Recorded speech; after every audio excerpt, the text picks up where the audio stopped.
on est très très heureux d'accueillir ce soir Fanny Ardant.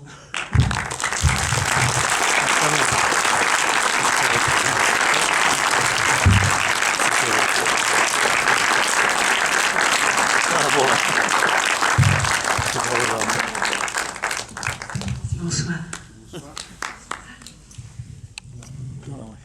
Voilà le point de départ du film, je pense que c'était le livre, Le divan du monde, le divan de Staline de Daniel Balthasar. Est-ce que c'est vraiment ça qui a été le point de départ? Comment le film est né avec ce livre?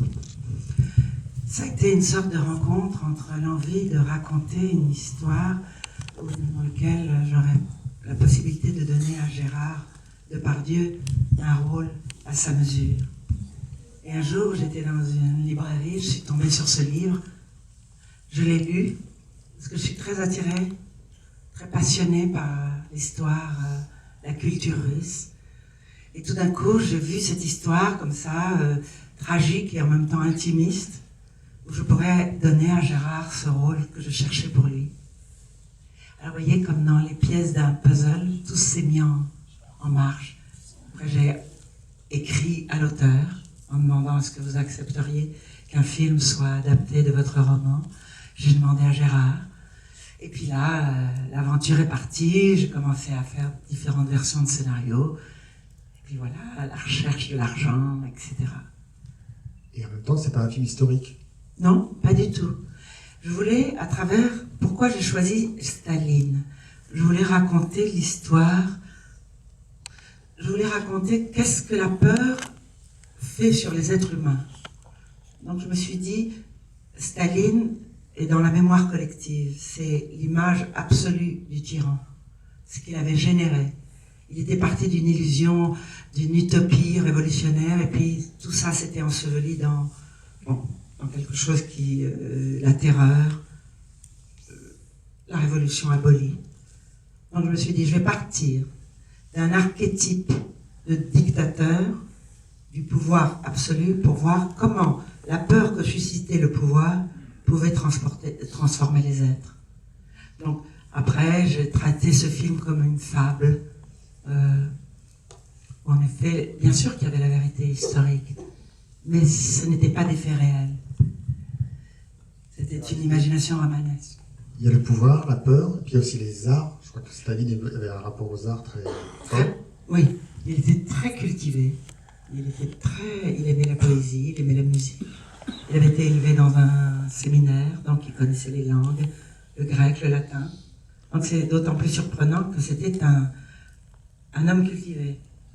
Et en fait, c'est toujours ça, le rêve d'être honoré et salué et adulé par des artistes de grand renom, comme les Shostakovich, comme les Mandelstam, comme les Pasternak, comme les Akhmatova. Et en fait, le propre d'un artiste, c'est de rester libre, c'est de rester avec sa propre dignité. Donc il n'a eu de cesse que les poètes l'honorent, alors qu'il était dégoûté par les gens qui se prosternaient devant lui. Donc il y avait toujours ce rapport bizarre, où il savait que si les gens venaient comme un adulateur demander ses faveurs, il le regardait avec une sorte de mépris. Et par contre, celui qui écrivait des quatrains contre lui, eh ben, il le condamnait au goulag.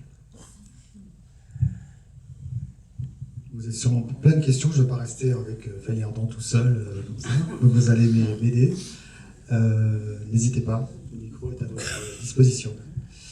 Moi j'étais très content aussi de voir Paul Ami, parce qu'on parle beaucoup de Gérard Depardieu, mais Paul Ami, moi que j'adore, c'est un acteur qui joue Danilov dans le film, qui joue l'artiste, qui est là très passif, très en retrait, et finalement qui a... Parce que c'est comme Paul Ami, c'est un peu de nous, c'est un anti-héros, c'est quelqu'un qu'on comprend parce qu'il a envie de réussir dans la vie, c'est un artiste qui a fait partie un peu de la garde, un peu comme ça, la jeune garde dissidente, puis qui est rentrée dans le rang, et qui se dit tiens, je vais devenir un peintre de la cour du Tsar Rouge, et qui est prêt à des compromissions. Donc il arrive innocent parce qu'il ne connaît pas les règles d'un jeu qui va lui échapper, et en même temps il est de bonne volonté, c'est pas un salopard.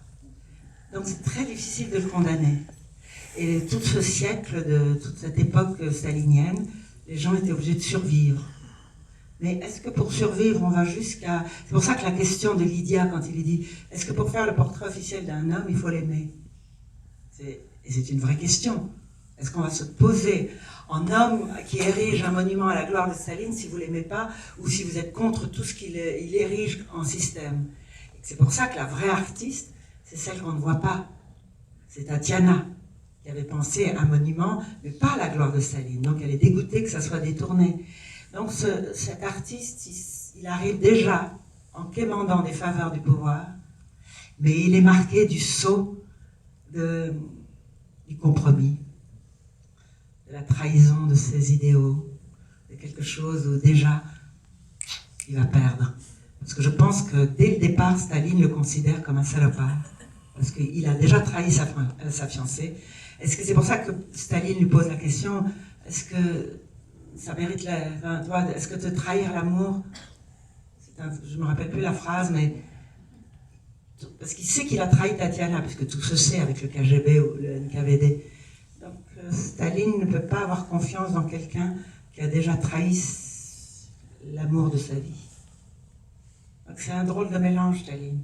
Parce que comme on disait que c'était l'ingénieur des âmes, il devait savoir exactement dans la seconde qu'il avait en face de lui. Si ça allait être un irréductible qui préférait mourir que de changer d'avis, ou plutôt c'est pour ça qu'un des interrogateurs lui dit « Vous êtes ambitieux, c'est bien.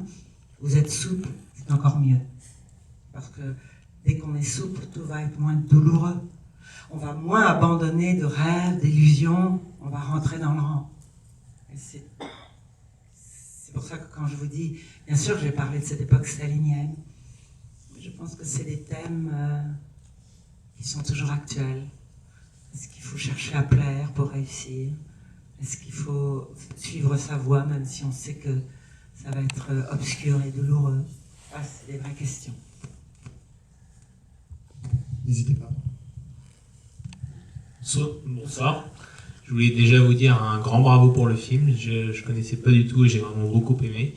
Et il y a quelqu'un dont on a pas vraiment parlé, c'est Emmanuelle Seigné. Et je la trouve vraiment formidable dans le film. Et je voulais savoir si vous avez pensé à elle directement à l'écriture. Oui.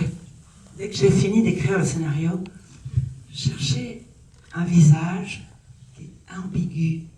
Et tout de suite, j'ai pensé à Emmanuelle Seigné, parce qu'elle avait en elle cette grande beauté des femmes fatales, donc séductrices, ambiguës, voluptueuses, et en même temps, une sorte d'interrogation d'enfance, d'innocence, de pureté qui faisait qu'elle pouvait dire non, et qui pouvait être aussi vulnérable dans sa peur.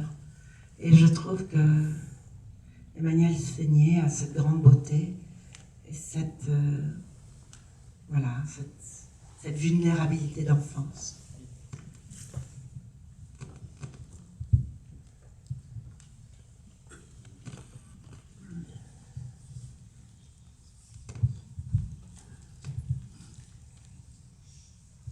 Bonsoir Fanny. Bonsoir. Je vais être très court aujourd'hui. Pourquoi Gérard? Pourquoi Gérard? Parce que j'aime Gérard. La vie est courte. Il faut mieux vivre avec les gens qu'on aime. Travailler avec les gens qu'on aime. Faire les choses avec les gens qu'on aime. Donc quand j'ai abordé cette idée que j'allais faire un autre film, je me suis retournée sur ma vie. Et j'ai dit, qu'est-ce que j'aime? J'aime Gérard. Donc j'ai voulu faire ce film avec lui. Et tout d'un coup, comme je l'ai dit tout à l'heure, il y avait cette association de la passion que j'ai pour l'histoire tragique des Russes ou pour leur culture. Et tout se réunissait. C'est pas comme si j'avais forcé le truc en disant, en cherchant un rôle à tout prix pour Gérard. Tout d'un coup, je savais que c'était un rôle fort qui était à sa mesure. Vous savez, comme quand on offre à quelqu'un le rôle d'Hamlet ou du roi Lear ou de Macbeth ou de Staline, qui est... il faut être un grand acteur. Et Gérard est un des plus grands acteurs du monde. Pour pouvoir jouer un personnage discutable et discuté, en même temps de lui garder c'est humain, épouvantablement humain, que ce ne soit pas une caricature, que ce ne soit pas non plus une illustration, puisque nous sommes à une époque où il y a des archives sur tout, donc on n'a pas besoin de chercher la réalité. Mais par contre, je savais que Gérard, il aurait la vérité de ces gens, comme de ces ogres, comme de ces gens comme Macbeth, justement comme Richard III. Et donc je ne regrette rien, parce que c'était une joie sur le tournage, d'être avec lui sur un plateau. Parce qu'il transfigurait la vie, parce que faire ce métier c'est un privilège.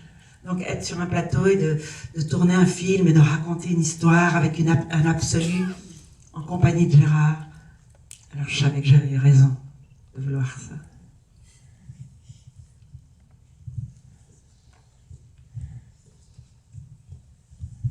Bonsoir. D'abord, je vous ai vu au GTP samedi, c'était absolument magnifique.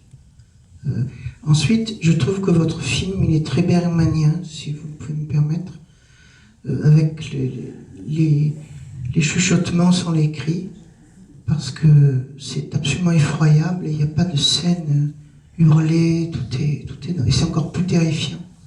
Je trouve il y a des plans aussi qui m'ont fait penser à Barry Lyndon.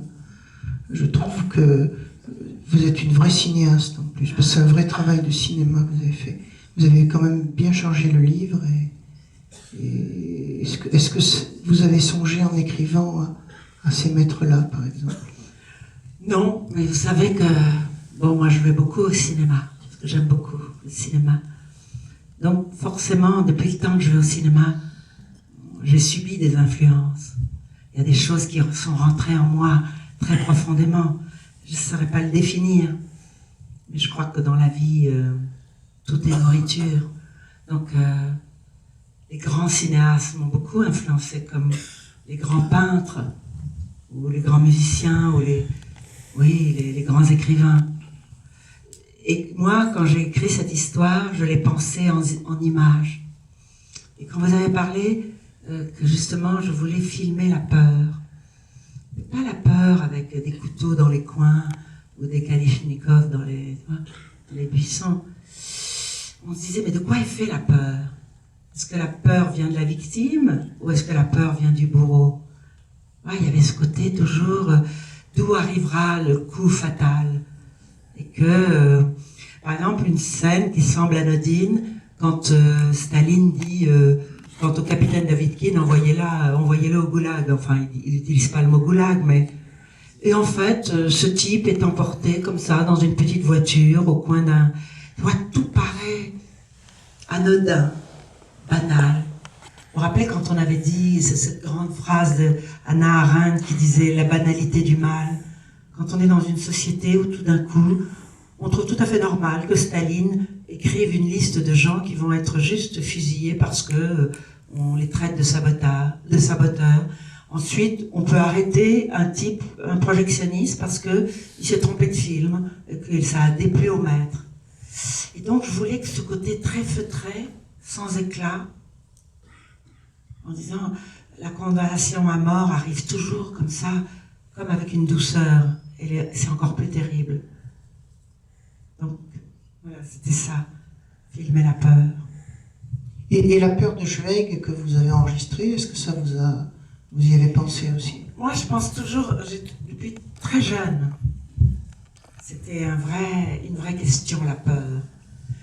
Pas la peur comme dans un régime dictatorial comme celui de Staline, mais pourquoi, quelquefois quand on déboule dans la vie, on peut avoir peur de tout. Et puis tout d'un coup, on se dit, mais pourquoi j'aurais peur? Pourquoi ça va m'empêcher de vivre? Pourquoi il y aura toujours quelque chose, une référence? Et est-ce qu'on va bien m'aimer? Est-ce que ça va plaire? Est-ce que je vais plaire au pouvoir? Donc, très vite, j'ai compris que le plus grand ennemi de l'homme, et de moi-même, c'était la peur. Que dès qu'on avait peur, on était annihilé à 3/4 de soi-même. C'est pour ça que j'ai voulu filmer comme la société qui est représentée par les femmes de chambre et les gardes armés. comme une entité, comme un troupeau, comme des gens qui n'ont plus d'individualité, qui n'ont plus de caractéristiques, qui n'ont plus de signes particuliers, qui sont traités comme des blocs. Ça m'a toujours intéressé, moi, de voir comment la société pouvait annihiler l'esprit libre de quelqu'un, sa particularité unique, que chaque être est différent, que chacun raisonne différemment. Il ne faut pas mettre les gens dans des groupes ou des blocs. Donc, et aussi la peur de rester tout seul, la peur d'être mal compris ou mal aimé. Et tout ça, il fallait vraiment, vraiment se battre contre ça. Que c'était notre pire ennemi. Qu'on n'avait qu'une vie à vivre et que, allez, on la garde toujours. Parce que même quand Staline dit, et même ne pas avoir peur, c'est pas raisonnable. Donc tu vois, c'est très ambigu la peur. Parce que la peur doit être un peu comme les animaux. Un animal, il a un instinct. Donc il va pas se fourrer dans le truc tout de suite. Donc voilà, c'est ce flirt entre est-ce que j'y vais et puis allez, j'y vais.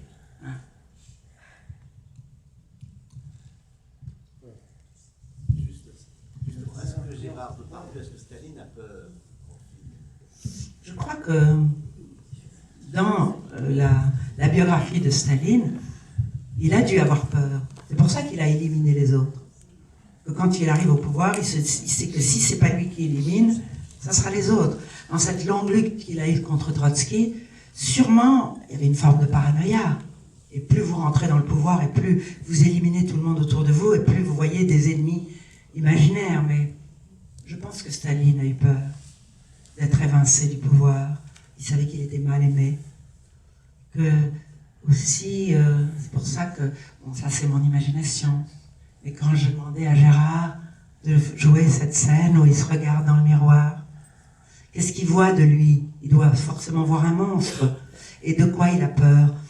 De tous les fantômes, parce que moi je crois beaucoup aux fantômes, de tous les actes mauvais nous poursuivent quand même. On peut pas, même si on fait semblant, on peut pas. Donc je me rappelle que j'avais dit à Gérard, retourne-toi, comme si tu avais vu quelque chose passer. Je me souvenais toujours de cette phrase, vous savez, quand on disait quelqu'un a marché sur ma tombe. Je sais plus si c'est mexicain ou je sais pas quoi, mais quand vous sentez comme un truc, et la peur, là. Et même quand il dit, tout le monde ment à Staline, même Staline ment à Staline. Donc, c'est ça que je voulais dire, que dans ce personnage, pourquoi j'avais choisi Gérard, parce qu'avec tous les excès, avec toutes les exagérations, il reste quelqu'un d'incroyablement humain. Et c'est pour ça que moi j'aime beaucoup le théâtre shakespearien. Parce que même les monstres, on cherche à les comprendre. On ne veut pas les éliminer tout de suite. Je ne sais pas si vous avez vu Macbeth, mais quand même, à la fin de Macbeth, il a tué tout le monde, mais on se sent désolé pour lui. Et c'est très ambigu, parce que je ne fais pas du tout l'apologie d'un tyran. Et je ne fais surtout pas l'apologie de Staline, mais je le prends comme un archétype qui est pris dans ses propres pièges, à qui se fier, qui va l'aimer, qui va pas le tromper, d'où va venir le coup. Il est piégé, il est piégé. Oui, excellent moment, bravo, bravo. On est toujours passionné quand on vous entend, y compris à la grande librairie.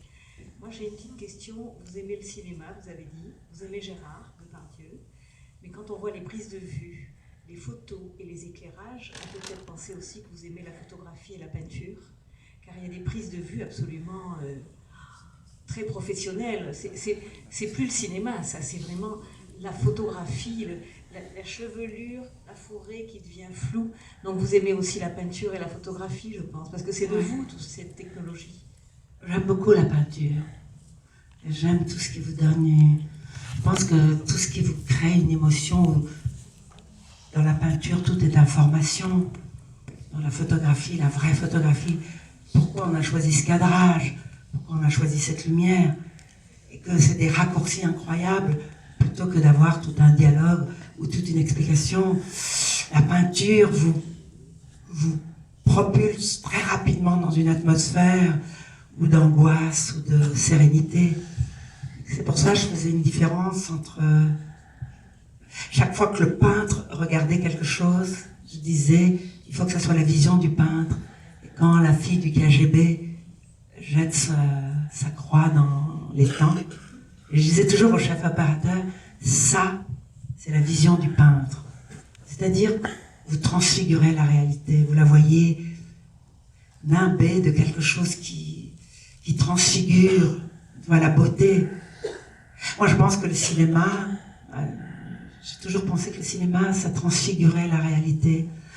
Même si vous allez voir un film d'Hitchcock, vous ne pourrez plus jamais voir une ruelle avec les pavés mouillés, avec des ombres portées. Même si vous les voyez dans la vie, après, vous direz, ça me fait penser à tel film. C'est comme si le cinéma, ça vous empêchait que les choses passent trop vite, que tout d'un coup c'était trop tard. Vous voyez, la beauté, c'est quelque chose qu'il faut arrêter. Sinon, on est toujours, vous voyez, dans les ombres de la lumière. Justement, moi j'étais frappée par la beauté de la lumière à Aix-en-Provence. Surtout la lumière d'hiver. Avec tout, je trouve tout magique dans cette lumière. Mais en même temps, comme on en fait partie, comme on marche sur le macadam et qu'on va d'un point A à un point B, on en fait partie de ça. Mais tout d'un coup, quand vous le voyez sur une peinture ou dans le cinéma, alors ça permet de la conserver un peu plus longtemps. Enfin, c'est ça ce que je crois. C'est Renato Berta qui a fait... Ça a commencé par Renato Berta, et après il est parti, et il y a eu Renaud Persona. Et comme Renaud Persona était son cadreur, il y avait comme une sorte de filiation, comme de maître à élève. Et bon, je sais que moi j'ai beaucoup lutté pour la lumière, pour les plans. Moi je m'intéresse beaucoup au cadrage du cinéma. C'est ce que je disais, c'est que je pars toujours du principe que le spectateur est très intelligent. Et que dans le cadre, j'aime les cadres fixes, parce que le spectateur peut avoir le temps de penser, on peut regarder. Comme je disais, dans un plan, tout est information. C'est mieux de partir du principe que celui qu'on a en face de soi est intelligent.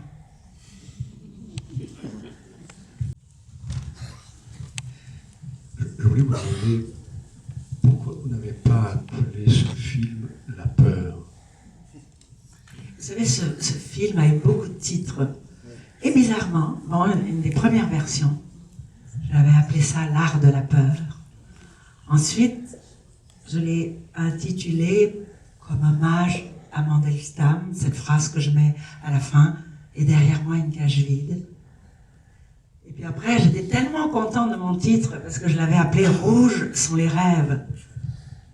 Et puis finalement, mon producteur est un homme intelligent, et qui connaît bien ce métier. Il m'a dit, Fanny, c'est mieux de faire un film avec un titre où les spectateurs sauront exactement ce qu'ils vont voir.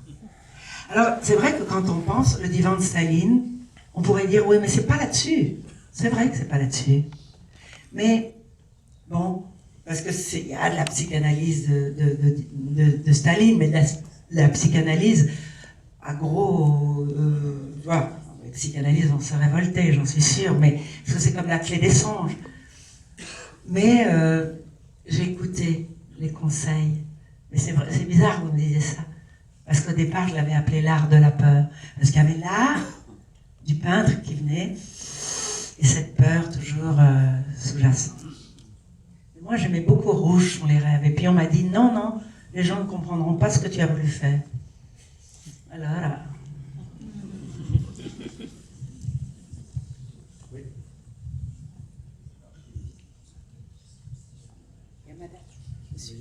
Monsieur, là. Au centre, là. Au centre.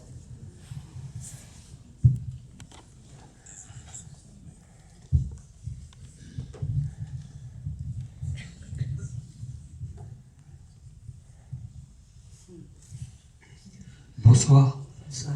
Je suis émerveillé par vous, par votre film, mais je voudrais dire surtout que je suis émerveillé par vos choix musicaux. Je suis violoncelliste et j'ai eu la chance de jouer le 8e quatuor Mais comme j'aurais aimé le jouer après avoir vu votre film, pour le jouer mieux. Et surtout, quel est ce dernier morceau avec ces bariolages de violoncelle qui est si extraordinaire avec la voix?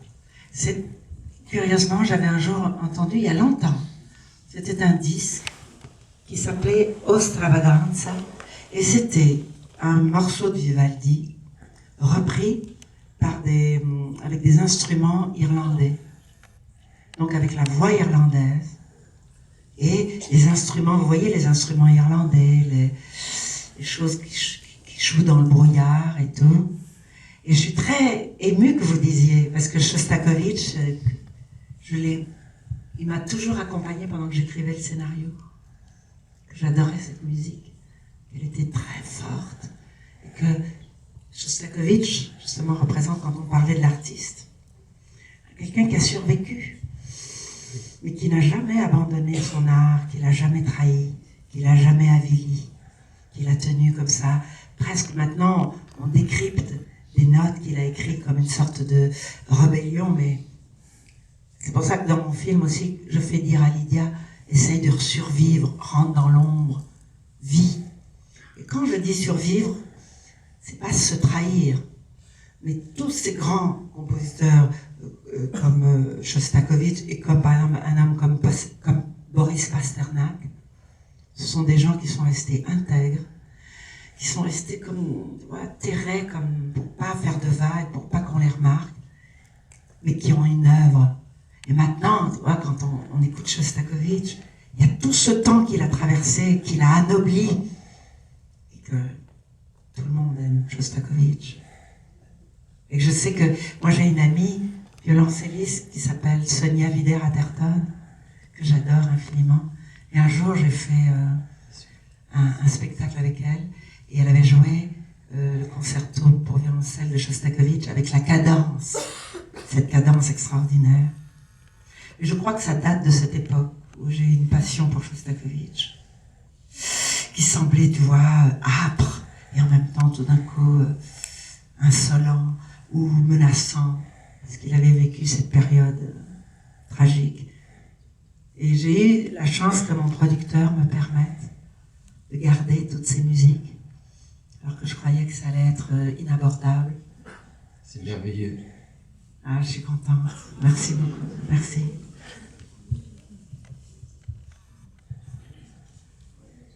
Ça fait de partout.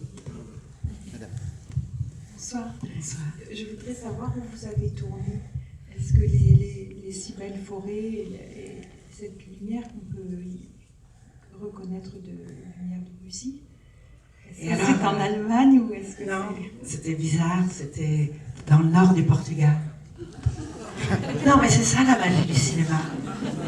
C'est que je me souviens que je téléphonais à des grands propriétaires terriens au Portugal, parce que je cherchais des maisons style Romanov, ou des grandes propriétés qui auraient appartenu à la famille Romanov.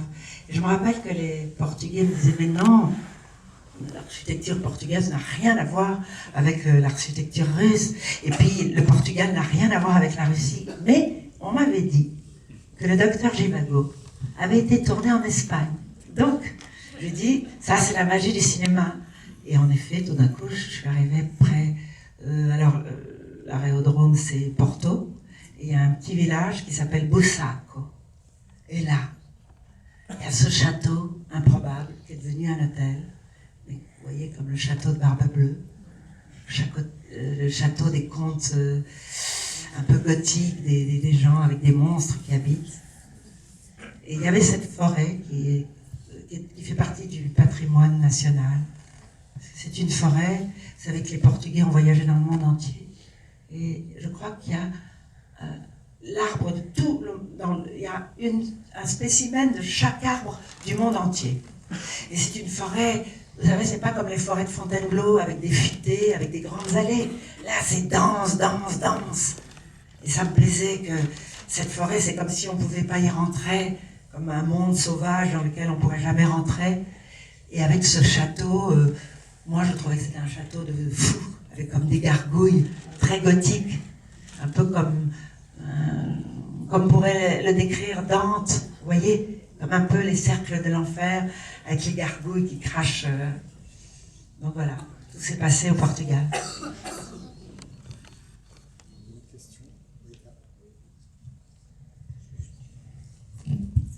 Là, tout de suite.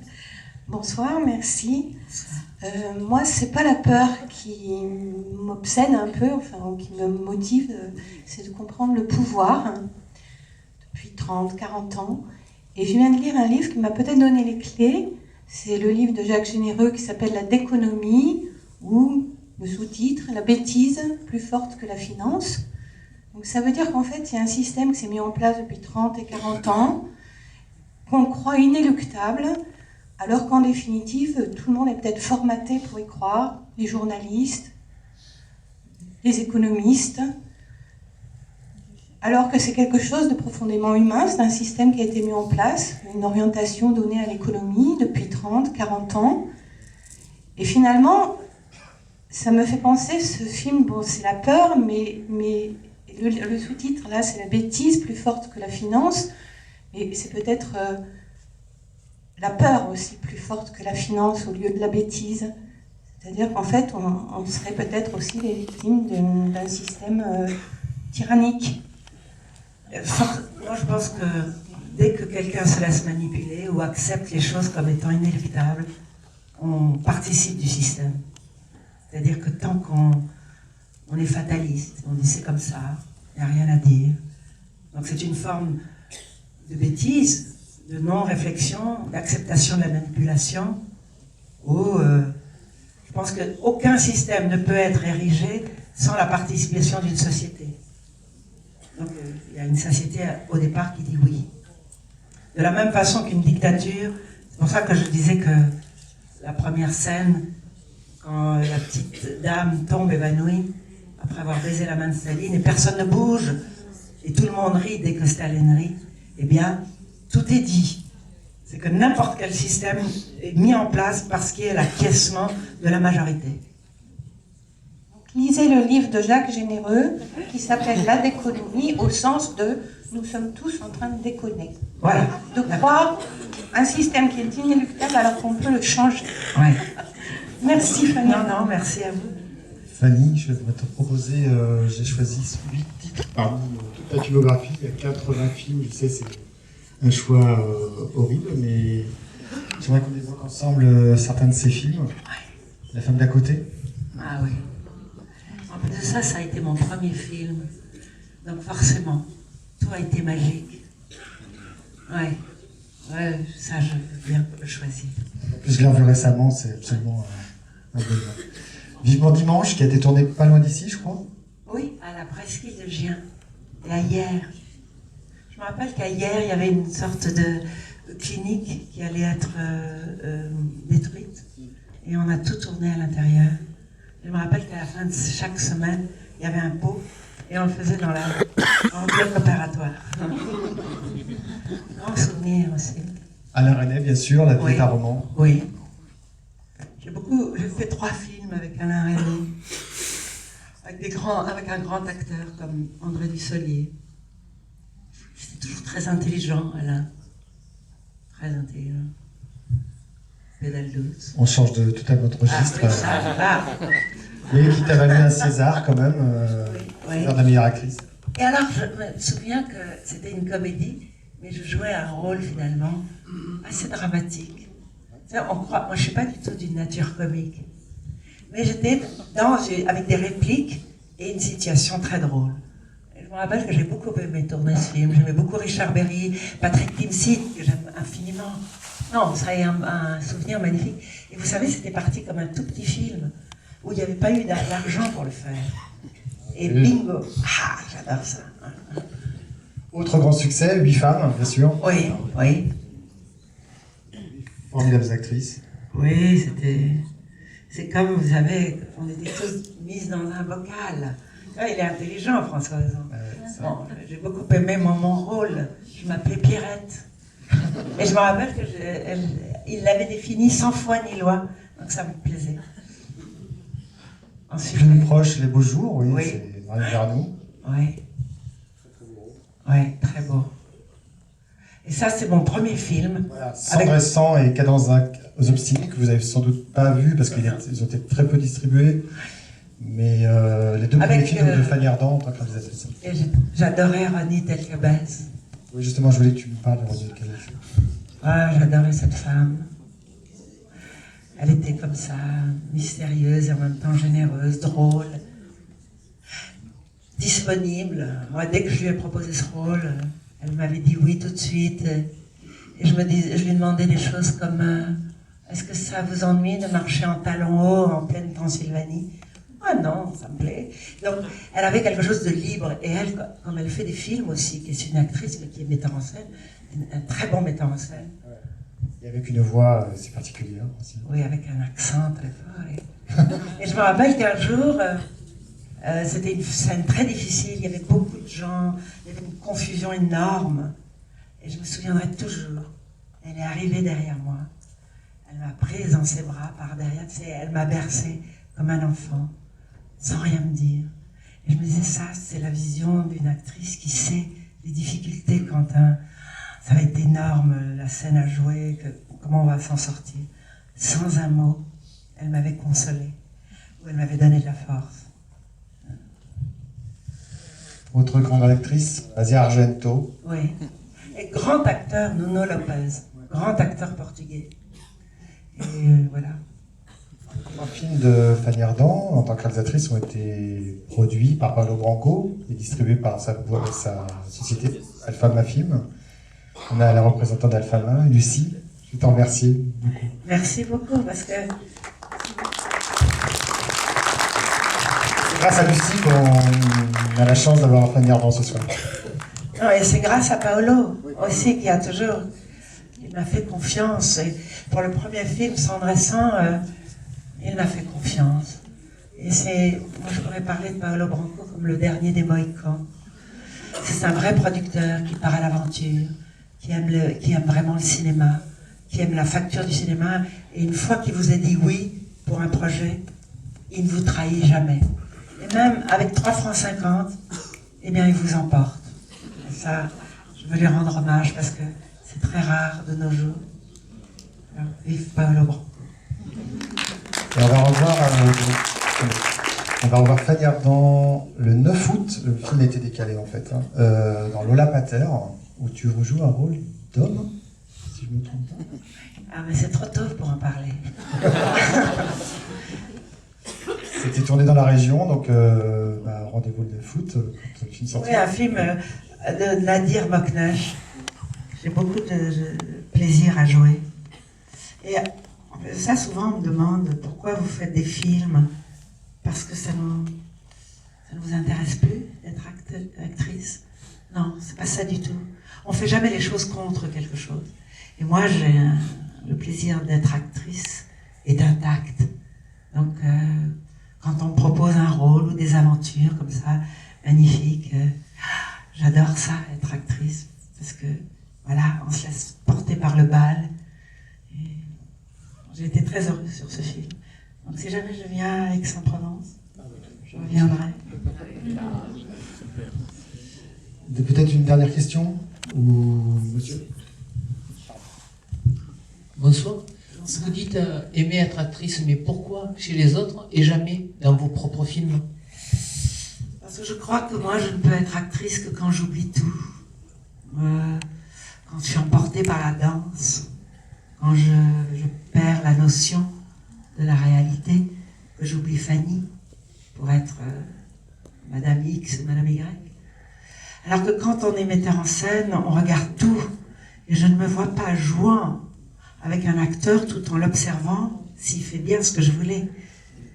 Vous voyez, il y a une sorte de... Mais en même temps, je crois qu'il n'y a pas un des films que j'ai écrits où j'aurais rêvé de jouer le rôle de la femme. J'avais envie de jouer ces rôles-là. Mais bon, voilà, j'ai choisi. Même pas à la place d'Emmanuel Seigné? Non, mais à la place même du petit chien, à la place de... je voulais tout jouer. Donc il y a quelque chose quand on est actrice et qu'on est de l'autre côté de la barrière, une sorte vous voyez, de frémissement. Parce que jouer, c'est magique. Et que surtout quand vous l'avez écrit, vous connaissez le tempo, vous connaissez la musique, vous connaissez les indications. Et voilà, bon, c'est un choix. Merci. Une ultime question. Non. Monsieur. Vous avez déjà pris la parole. Hein.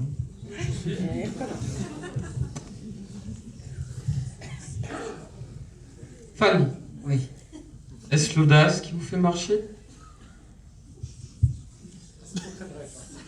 Oui. Ah, non, l'audace. Je ne veux pas être enfermée. Je ne veux pas être limitée. Je ne veux pas avoir peur. On n'a qu'une vie. Donc je vais vraiment vers des aventures, que ce soit comme actrice ou comme metteur en scène. Mais je ne veux rien prouver. Et je ne fais pas de prosélytisme, je ne veux pas donner de leçons. Mais je sais que j'ai envie de vivre intensément. Donc l'audace doit participer de ça. Je vous rappelle que le film était ce soir au Renoir, mais il passe actuellement au Mazarin, donc vous pouvez le conseiller à vos amis. Voilà. Merci infiniment. Merci à vous.